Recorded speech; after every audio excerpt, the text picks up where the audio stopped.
नमस्ते the voice story Hind channel में आपका स्वागत है। अगर आपने यह वीडियो शुरू किया है तो आप पूरा देखें वीडियो, और अगर वीडियो पसंद आए तो वीडियो को लाइक, कमेंट और शेयर कीजिए और चैनल को सब्सक्राइब कीजिए। Thank you.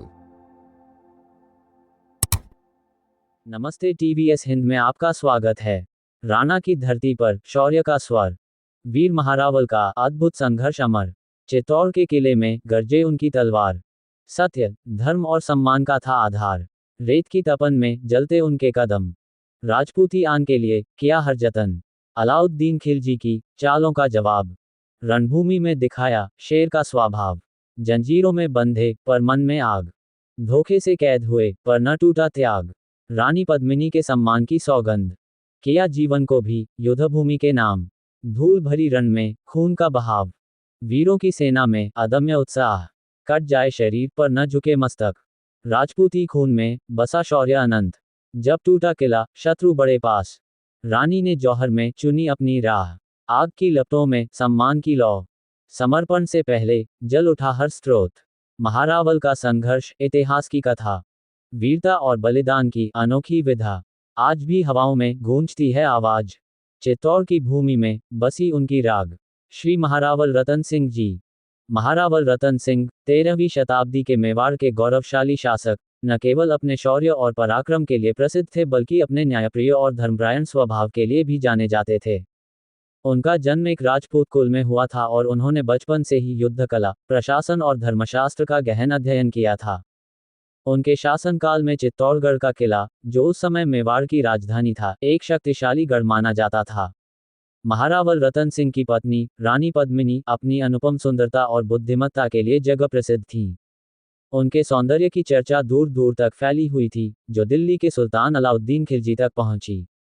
अलाउद्दीन खिलजी, जो संपूर्ण भारत को अपने अधीन करने की महत्वाकांक्षा रखता था, रानी पद्मिनी की एक झलक पाने के लालच में चित्तौड़ पर आक्रमण की योजना बनाने लगा। चित्तौड़ पर खिलजी का आक्रमण केवल शक्ति प्रदर्शन नहीं, बल्कि रानी पद्मिनी की सुंदरता के प्रति उसकी आसक्ति का परिणाम था।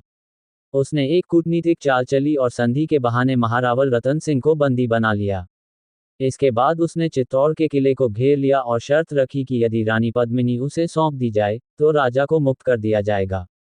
लेकिन राजपूतों के आत्मसम्मान को ठेस पहुंचाने वाले इस प्रस्ताव को रानी और चित्तौड़ के वीर योद्धाओं ने अस्वीकार कर दिया। रानी पद्मिनी ने एक अद्भुत योजना बनाई। उन्होंने खिलजी को ये संदेश भेजा कि वह उनके समक्ष आना चाहती हैं, लेकिन केवल दर्पण में प्रतिबिंब के माध्यम से।